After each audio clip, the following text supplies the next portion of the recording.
Hi friends, I hope you are doing well. Today we will talk about how to fix or how to solve the problem of not available on the application of Chatbot AI Nova. You click on settings.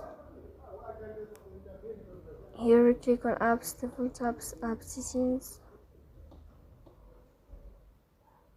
Then we'll search for the application of